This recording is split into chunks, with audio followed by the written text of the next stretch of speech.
You can catch me. Bow, bow, bow. Nocturnal Thoughts coming at you with a real quick video. What's happening, people? Hey, boxing YouTube verse. I'm just chilling, man. Watching some boxing. I'm gonna get back to it, but I want to make a real quick video, then get out the way. I'm watching Mario Barrios versus Batur Akhmedov. Rewatching it, probably my third time watching this fight. And then I watched the Bolshera fight. Bolshera, you know, the Bolsherio. I apologize for not saying your name correctly. But, usually Mario Barrios is the bigger guy. He's like listed as 5'11", between 5'11" or even 6 foot. And, Bolsherio is like 5'6", 5'5". Uh, you know, Akhmedov, Batur Akhmedov, he's like 5'7", scrappy dude, real scrappy, fast, gritty. You know what I'm saying? Decent fighter. I don't think he's a Tank Davis. Tank reminds me of this one kid growing up in my neighborhood. I feel like every hood has a Tank Davis in it. Just that little light-skinned dude with the big hands, with the big forearms, with the big head, with a chip on his shoulder, knocking everybody out. You know what I'm saying? And he coming from the streets of Baltimore. You dig? I was raised in Decatur, Georgia. A little bit different. You know what I mean? But at the same time, I feel like every hood I ever been in always had that one kid that was just short fused, was bad, got away with everything, was kind of spoiled, but just wasn't right in the head, man. And could fight and could knock everybody out. On the other hand, Mario Barrios, his mother got him into boxing, and his sister used to beat him up. She's a boxer too. You know what I'm saying? I don't think Mario Barrios is cut from the same cloth, but he is an Aztec, a warrior. He is nothing to play with, but he's going to have his hands full. Few quick pointers, man, before I get out the way, because I don't want to stretch this video out too long. Mario Barrios cannot give up his height. Pretty much, man, you have to fight at the range.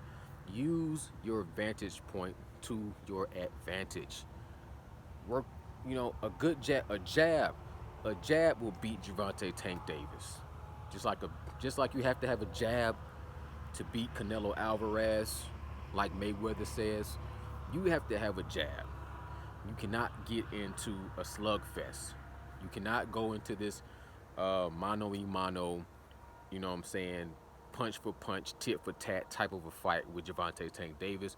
Gervonta Tank is like a shark tank. If you fall into that tank, he gonna take a bite out of your ass real quick, and he gonna take a chunk out you.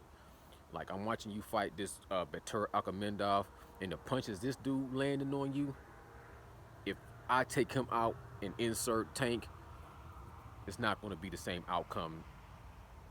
Like Teddy Atlas says, you're a tall fighter, and when you let this guy get in the inside, it's like a skyscraper.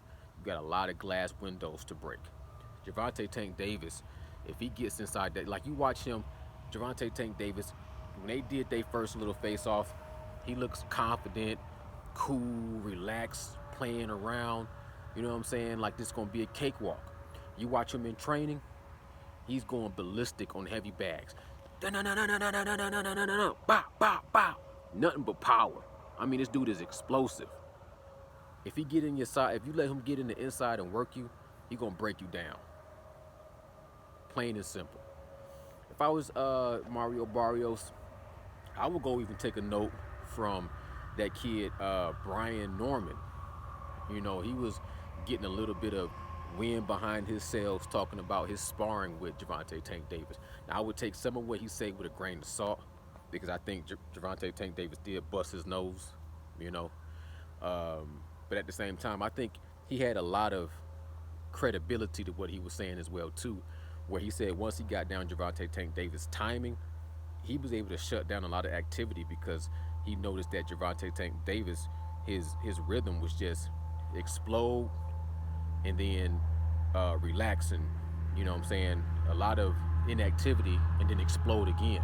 So Javante Tank Davis, what he like to do, man, he's short, so he used to using all that power coming up.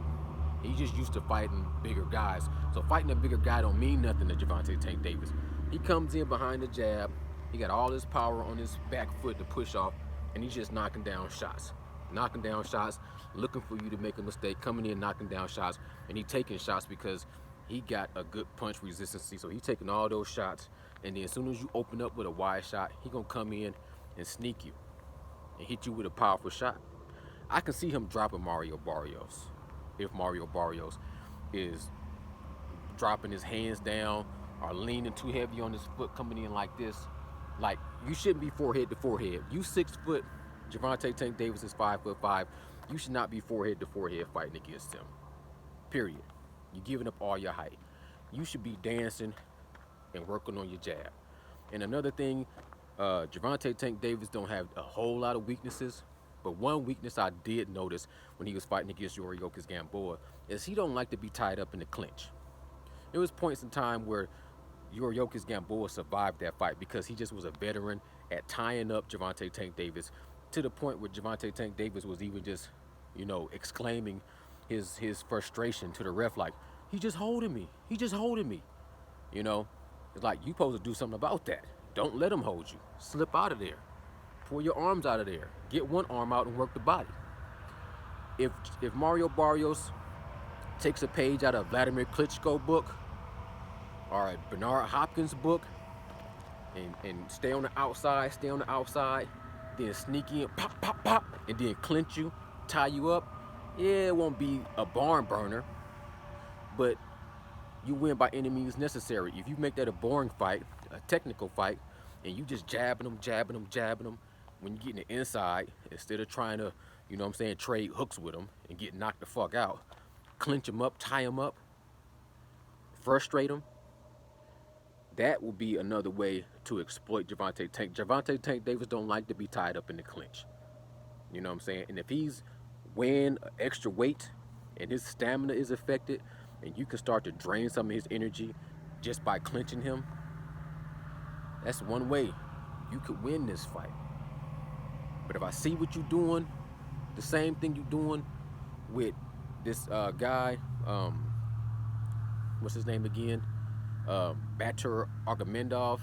If I see you getting low and trading shots with him and trying to hit him in his body and trying to look pretty against him and flashy, you might get knocked down a couple of times. And I'm noticing that this eye swole up due to an accumulation of punches. I couldn't remember if it was one punch or a headbutt, but it looked like it just swole up over accumulation of punches. You cannot let Tank accumulate punches on you, Mario Barrios. You better stay on the distance and use that range and use that jab, and your cross should be heavy. Bow! Just to make him respect you and can't come in with anything. But if you start to get in there, you have to throw all these compact short punches and you exchanging with Javante Tank Davis in the telephone booth against a Tank,